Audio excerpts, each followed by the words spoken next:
안녕하세요. 반갑습니다. 오늘은 단위계의 이해라고 공학을 공부하시는 분들이 아니더라도 상식적으로 반드시 아셔야 될 필수적인 단위에 대해서 설명해 드리고자 합니다. 음, 특히 이제 공학을 공부하시는 분들은 앞으로 여러 교과목을 공부하시게 될 텐데 이 단위를 모르게 되면 개념 자체가 정립이 되지 않습니다. 음, 이번 강의를 통해서 반드시 공학의 단위 개념을 반드시 정립하시는 그런 시간이 되었으면 좋겠습니다.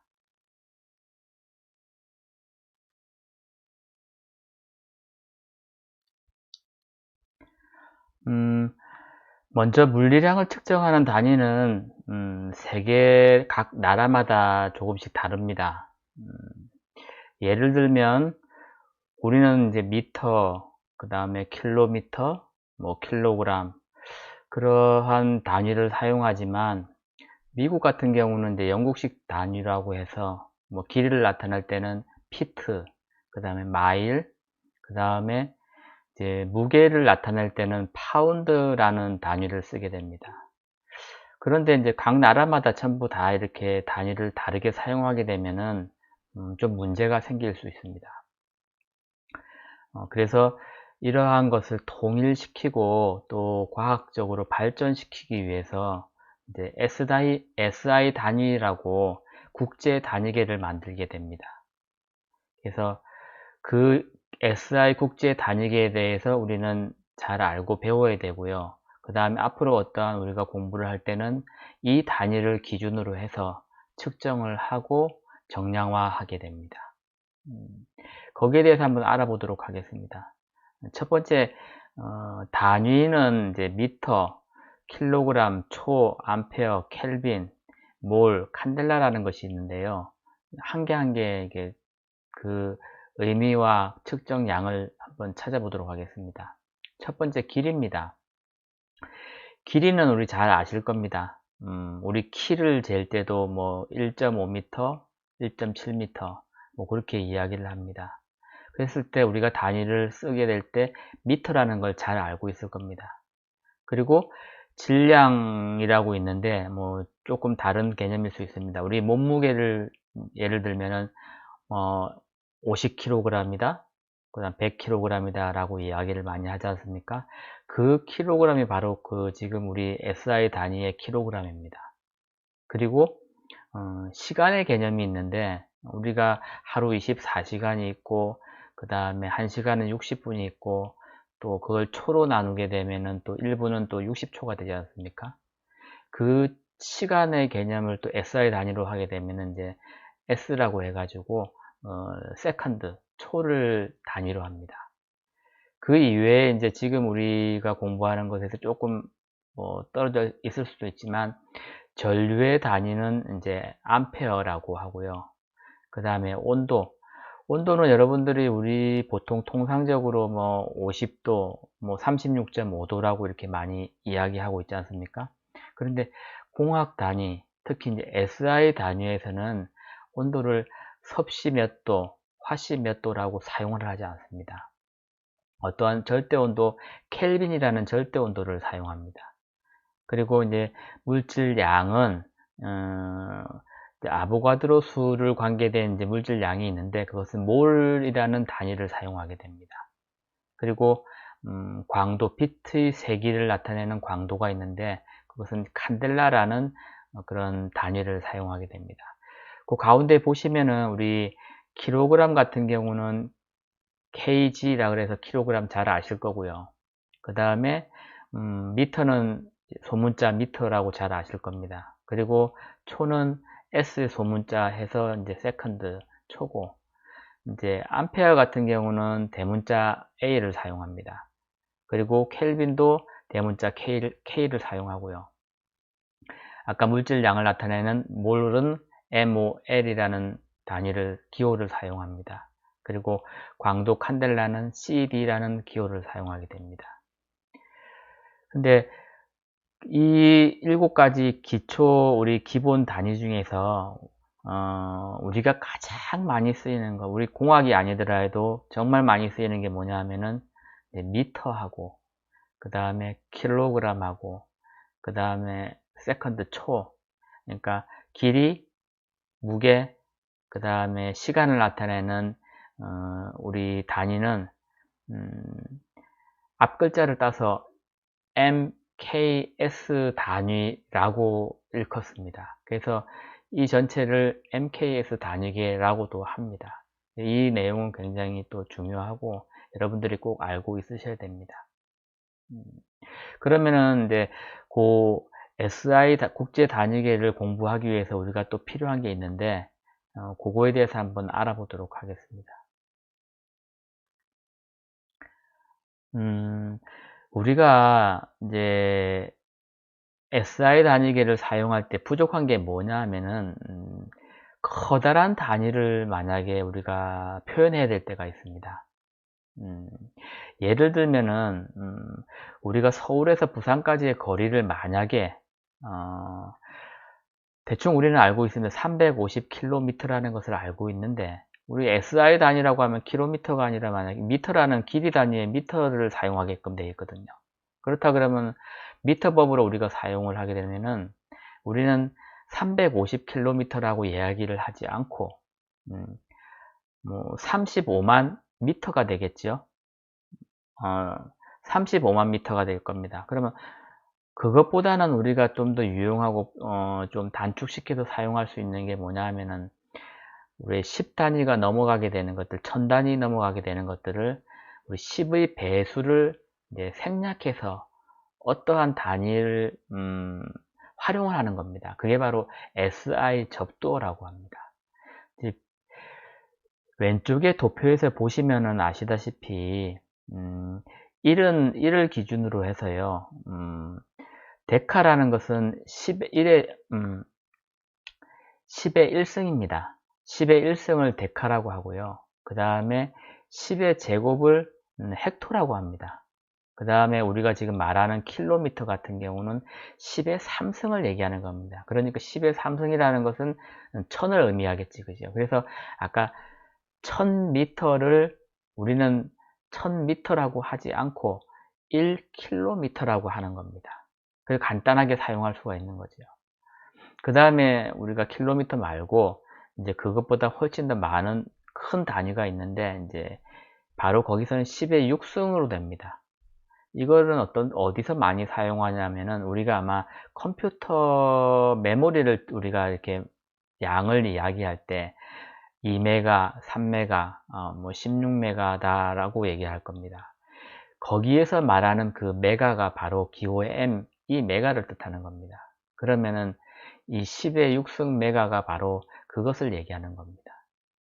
그 다음에 메가를 떠나서 이제 속도라든지 뭐 이렇게 CPU의 속도를 이야기할 때 뭐 보통 우리가 3.6 뭐 기가헤르츠라고 얘기하고 그 다음에 우리 또 저기 뭐 통신망에서 5G 하고 할 때 5기가헤르츠 막 얘기하지 않습니까?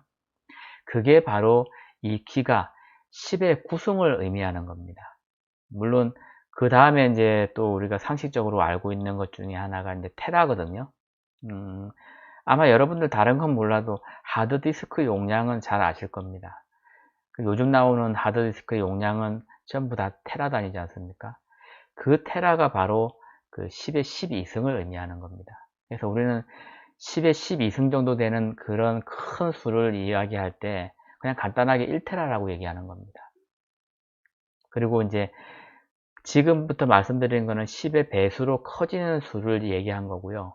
그 다음에는 이제 그 100분의 1, 1000분의 1의 그 접두어가 따로 있습니다. 밑에 보시면은 사실은 우리가 센티미터라고 얘기하는 게 있습니다. 우리가 10cm라고 하는 거는 한 뼘 정도 되지 않습니까? 그거는 원래 센티미터, 뒤에 미터가 들어가 있는 겁니다. 그럼 결국 뭐냐 하면은 100분의 1 미터라는 뜻이 바로 1cm라는 뜻입니다. 그리고 우리가 가장 많이 쓰이는 우리 공학에서 뭐 설계할 때라든지 많이 쓰이는 게 이제 밀리미터 단위를 많이 쓰거든요. 밀리미터라는 단위를 쓰는 거는 결국은 뭐냐면 그 밀리라는 거는 1000분의 1 미터라는 뜻입니다. 그러니까 우리가 5mm, 10mm를 얘기하는 것은 5 곱하기 10의 마이너스 3승을 얘기하는 겁니다. 그래서 우리가 밀리미터라고 이야기하는 것은 미터하고 같이 붙어 있는 거고, 그게 1000분의 1의 의미를 얘기하는 거다라는 것을 아셔야 될 것 같습니다. 그리고 우리가 더 많이 쓰이는 것들, 뭐 아마 우리가 기계 공구를 측정한다든지, 우리가 그렇지 않으면 공차를 이야기할 때 마이크로미터, 마이크로 단위라고 이야기하는 걸 들었을 겁니다. 그게 바로 뭐냐 하면은, 마이크로라는 것은 100만 분의 1, 10의 마이너스 6승분의 1을 얘기하는 겁니다. 10의 마이너스 6승을 얘기하는 겁니다. 그럼 결국 마이크로미터라는 것은 미터 곱하기 100만 분의 1이라는 얘기입니다. 100만 분의 1 미터라는 뜻입니다. 그 다음에 우리가 이제 나노라는 걸 쓰는데, 우리 공학에서는 나노를 많이 쓰이지 않고, 예를 들면은 뭐 물리 쪽이라든지 화학 쪽이라든지 그쪽 분야에 가게 되면은 이제 나노 단위를 많이 사용합니다. 굉장히 적은 단위죠. 그래서 뭐 그 정도까지만 알고 계셔도 충분히 괜찮을 것 같습니다. 오른쪽에 주요 활용 사례를 보시게 되면은 아까 말씀드린 내용이 바로 그런 것들이고요. 이제 머리카락 두께 같은 경우는 뭐 100 마이크로다 그러면은 100 곱하기 10의 마이너스 6승이다 라고 이제 인지를 하시면 될 것 같습니다.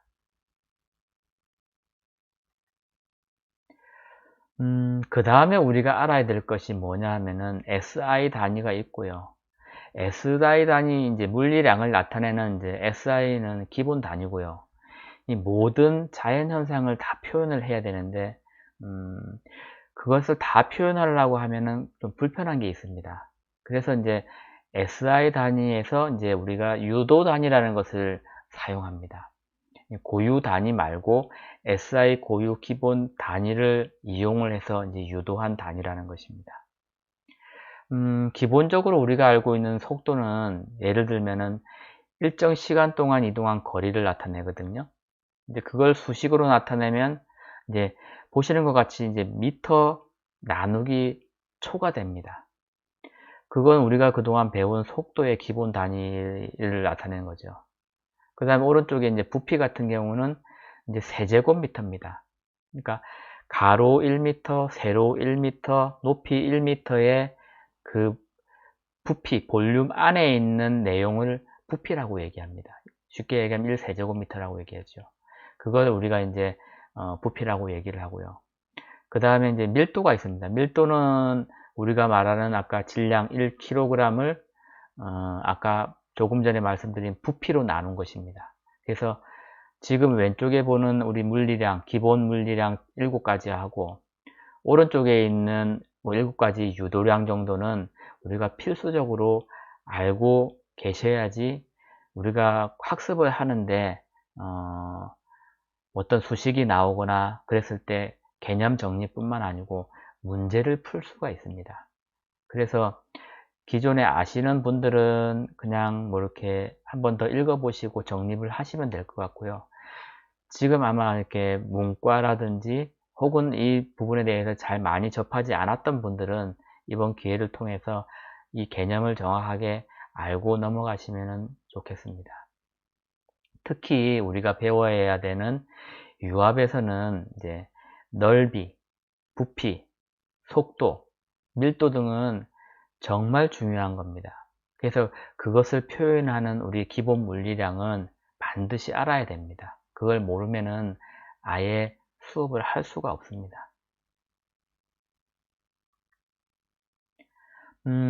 그리고 우리가 참고로 조금 알고 넘어가는 게 필요합니다. 시간이라는 것을 양을 갖다가 우리가 조금 아까 초라는 단위만 가지고 우리가 표현할 수가 없지 않습니까? 그래서 SI 단위하고 이렇게 병용할 수 있는 단위가 몇 가지 있습니다. 그거를 이제 알고 넘어가셔야 될 것 같아요. 분 단위가 민이라고, MIN이라고, 1분은 60초지 않습니까? 그 민 단위도 역시 병용이 되고요. 그 다음에 시간을 가장 또 많이 씁니다. 그 시간은 소문자 H라는 기호로 해서 1H는 60 minute, 그 MIN이고 그 다음에 그것은 3600초가 되겠지, 그죠? 이거는 꼭 알고 계셔야 됩니다. 환산할 때 반드시 필요합니다. 그리고 유압에서는 이제 평면각은 이제 사용을 많이 하지를 않기 때문에 잠깐 넘어가도록 하고요. 이제 부피와 질량에 대해서는 꼭 알고 넘어가셔야 됩니다.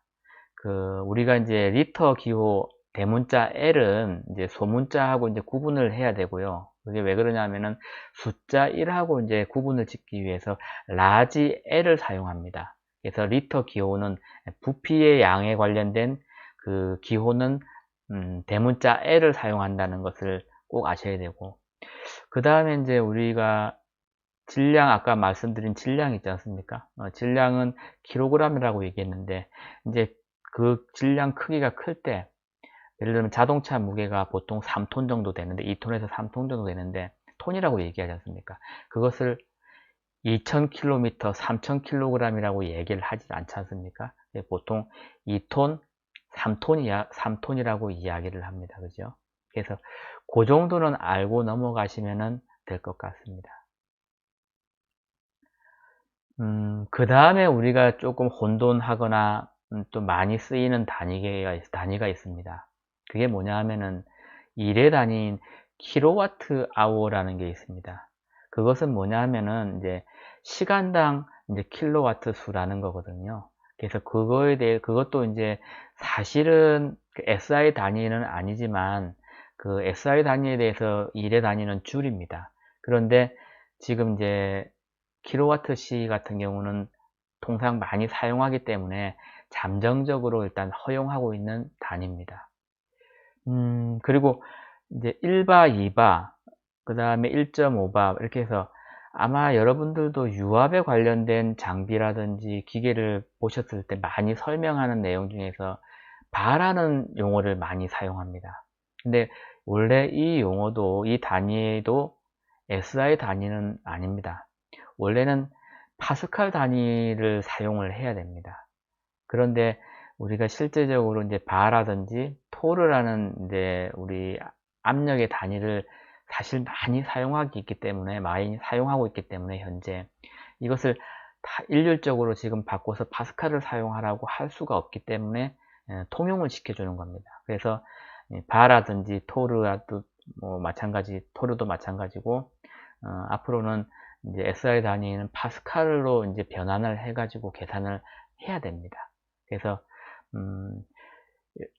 이때까지 설명해 드린 내용을 SI 단위하고 그 다음에 유도 단위, 그 다음에 우리 같이 잠정적으로 이제 허용된 단위라든지 그런 것들에 대해서 조금 인지를 하셔야지 앞으로 우리가 수업을 하거나 또 학업을 할 때 문제를 풀 때 그게 헷갈리지 않을 뿐더러 그것을 정확하게 계산을 할 수가 있습니다. 예를 들면은 그 단위가 틀려지게 되면은 쉽게 얘기하면 답이 틀려지게 되는 거죠.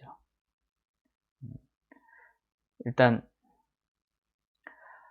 그 다음은 소개할 특별한 유도 단위는 굉장히 중요합니다. 특히 이제 공학 분야에서 기계 설계뿐만 아니고 우리 설비 보전 등과 같은 분야에서 매우 많이 사용하는 단위입니다. 힘의 단위 뉴턴하고 그 다음에 압력의 단위, 그 다음에 이제 응력의 단위 파스칼입니다. 1뉴턴은 이제 1kg의 질량을 가진 물체를 1m/s 제곱의 가속도로 움직이게 하는 힘을 말합니다. 그리고 아까 말씀드린 파스칼 같은 경우는 1뉴턴의 힘을 1제곱미터의 넓이로 나눈 값을 말합니다. 다시 말하면 1m 제곱의 넓이에 1뉴턴의 힘이 작용하는 압력을 1파스칼이라고 합니다.